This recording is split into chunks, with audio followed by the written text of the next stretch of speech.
Elemen-elemen pada tahap 1 mengidentifikasi hasil yang diinginkan, prinsip understanding by design.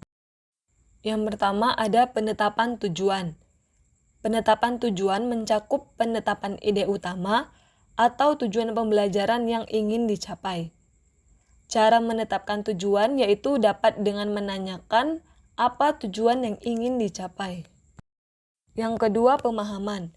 Menentukan pemahaman spesifik apa yang akan dicapai siswa agar dalam pembelajaran siswa mampu memahaminya. Adapun cara menentukan pemahaman yaitu dapat dengan menuliskan, siswa akan memahami bahwa, kemudian tuliskan apa pemahaman spesifik yang ingin dicapai oleh siswa.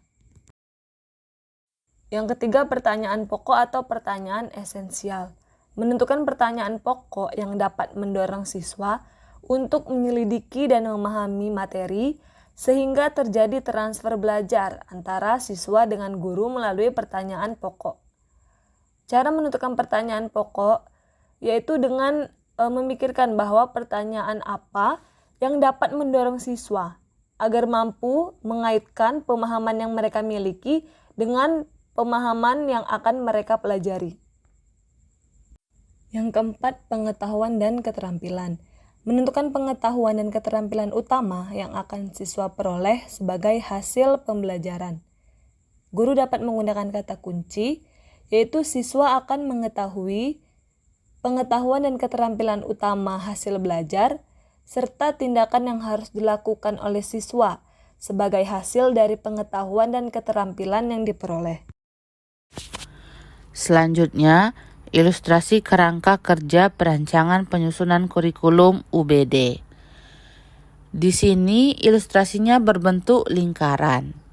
Dari lingkaran yang paling dalam yaitu understanding.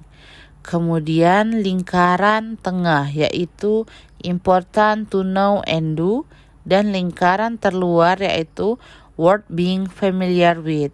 Dari ilustrasi tersebut terdapat penjelasannya.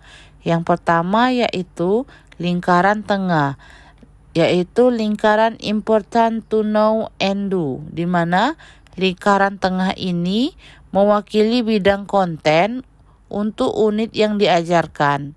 Berarti apa saja yang penting untuk diketahui dan dilakukan oleh peserta didik dari unit-unit yang dipelajari tersebut.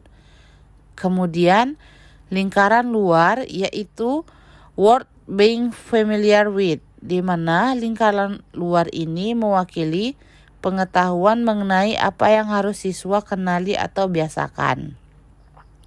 Terakhir yaitu lingkaran yang paling dalam, yaitu lingkaran enduring understanding.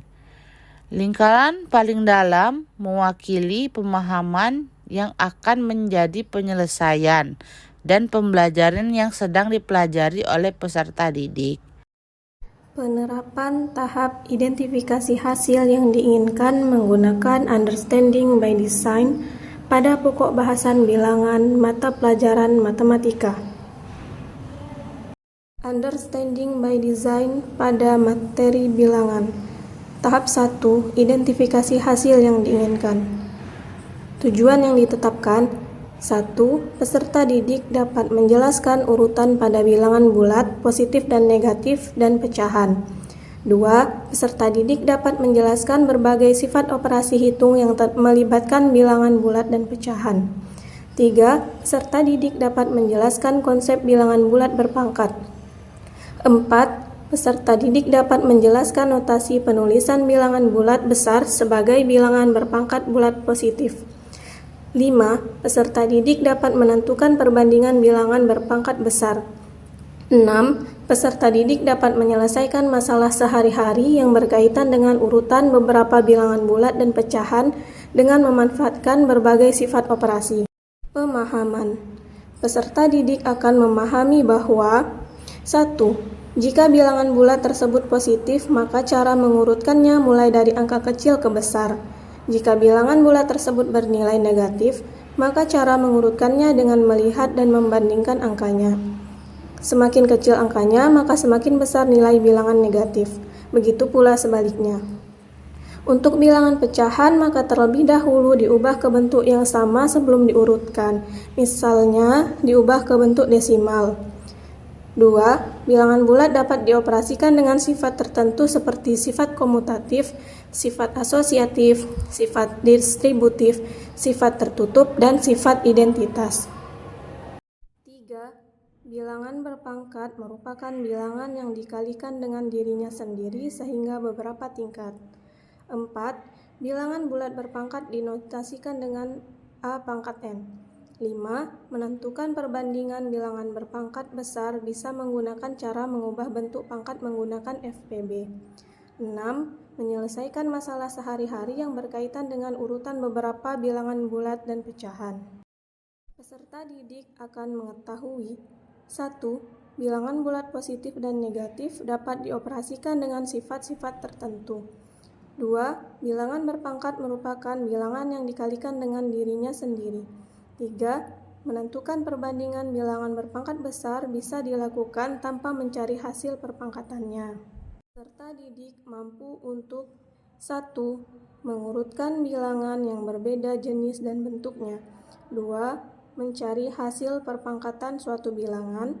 3. Menyelesaikan permasalahan mengenai bilangan yang berhubungan dengan kehidupan nyata.